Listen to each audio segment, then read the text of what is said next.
Bueno, con tanta información del caso López, vamos a tratar ahora de recapitular y entender cuáles son realmente las causas judiciales que tiene hoy el exsecretario de Obras Públicas. Está con nosotros Laura Sommer de chequeado.com. ¿Cómo andas, Laura? Muy bien, María.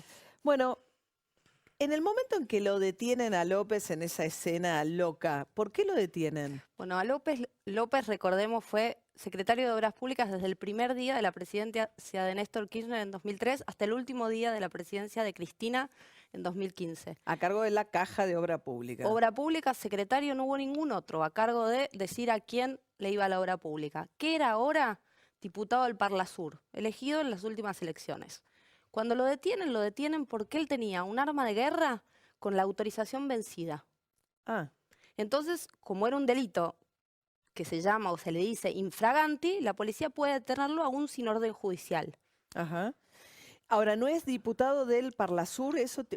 Como diputado del Parlasur, ¿tiene fueros o no tienen fueros los del Bueno, Parlasur? es una excelente pregunta, María, porque fue una controversia grande el año pasado. La ley que dispuso cómo se elegían los diputados del Parnasur y su periodo de trabajo, etcétera, establecía que sí, que tenían fueros igual que los diputados y senadores. Pero por una acción judicial y decisión de la justicia, no tienen fueros. O sea, no tienen inmunidad ni de arresto, ni otras como la posibilidad de que no les allanen el domicilio u otras cosas. O sea que lo detienen, arma de guerra, la justicia de la provincia de Buenos Aires. Hoy Arma de guerra y, detalle, casi 9 millones de dólares. ¿Qué declaró cuando se fue del gobierno el año pasado López ante la Oficina Anticorrupción como su patrimonio? $0. cero. Cero. Dijo que su patrimonio eran 2 millones de pesos. Y eso es lo que lo compromete en la causa en la que hoy le tomaron indagatoria con Rafecas en Comodoro Pi. Haciendo historia, esa es una causa abierta hace 8 años, María. 8 años. Nuestra justicia parece que una vez que vemos en la tele y aparecen los billetes, reacciona y actúa. Bueno, el fiscal Delgado dice, nos tropezamos con la evidencia. Sí, bueno. Sí. Ojalá no, ¿no? Ojalá no se tropezaran y fueran a buscarla. Pero en este caso que se tropezaron con la evidencia, lo que efectivamente pasó es que gracias a que no tiene fueros, una vez que fue detenido por la policía de la provincia con esa arma, también el juez Rafecas ordenó su detención por la causa de enriquecimiento ilícito. ¿Por qué? ¿Cuál es la hipótesis de investigación? La hipótesis es que ese dinero, que lo hizo enriquecerse de manera no lícita, es fruto de sobreprecios pagados en la obra pública.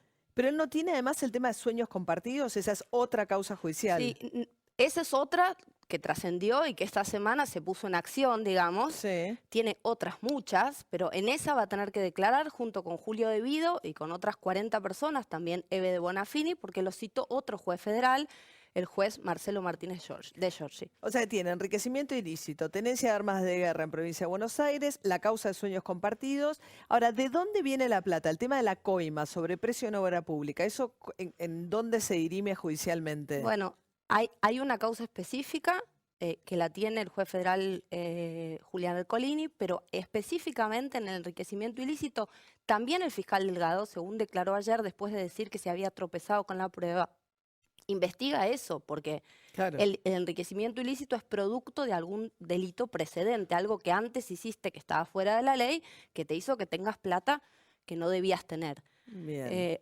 Hoy lo que hizo Cristina cuando refiere a la pata privada es poner en evidencia que si hubo sobreprecios alguien los pagó. Claro, claro. ¿Y cuál fue esta primera famosa obra pública que da López Una a la perlita. Basílica de Luján? Eso, una perlita que te contaba hoy es la primera obra pública de Néstor Kirchner con José López como secretario de Obras Públicas, la 1-2003, fue la refacción de la Basílica de Tucumán.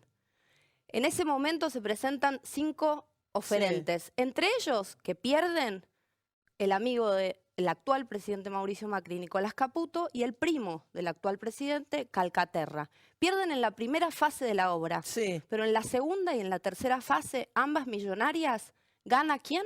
Calcaterra. O sea que el primo de Macri hizo la obra de la Basílica de Luján que adjudica el secretario de Obra Pública. Sí, y como digo yo, es un detalle. Sí. Es un detalle en un entramado que seguro es más complejo que solo los 9 millones de dólares que se le encontraron a López. Muchas gracias, A vos, Laura. María. Hasta el jueves que viene.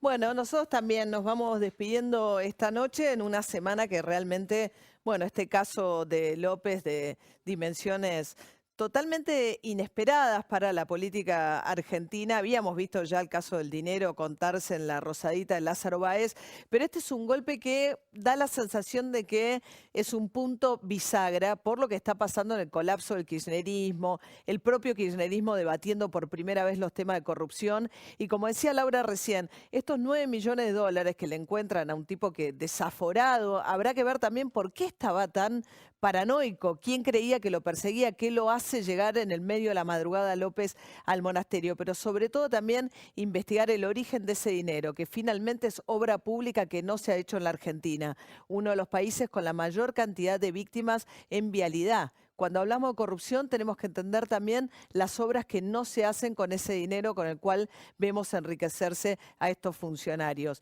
No es cualquier personaje, es un personaje clave en un engranaje de 12 años de poder del kirchnerismo y por eso cruje el kirchnerismo como cruje con este caso, que como también dijo Cristina Kirchner, ojalá que además llegue al punto en el cual podamos saber quiénes pagaron esos sobreprecios, además por supuesto las culpas que tendrá que pagar, pero ojo, no solo López. López tenía jefes, dependía de Julio De Vido en el Ministerio de Planificación, y en ese entramado, según Fariña, en el caso Lázaro Báez, fue un armado de negocios con obra pública por parte del expresidente Néstor Kirchner, con la complicidad de estos funcionarios, con lo cual tenemos que ver también en la escalera política hacia dónde termina subiendo este caso. La justicia no da para esperanzarse mucho, pero es la verdad que un caso que debería tener serias derivaciones en el mundo privado. Yo eso encuentro razón en lo que dice Cristina Kirchner, pero también en el mundo de la política y quienes fueron los responsables esos 12 años de repartir el dinero de la obra pública que no se hizo. Nosotros nos reencontramos el jueves que viene aquí en 50 minutos. Muchas gracias.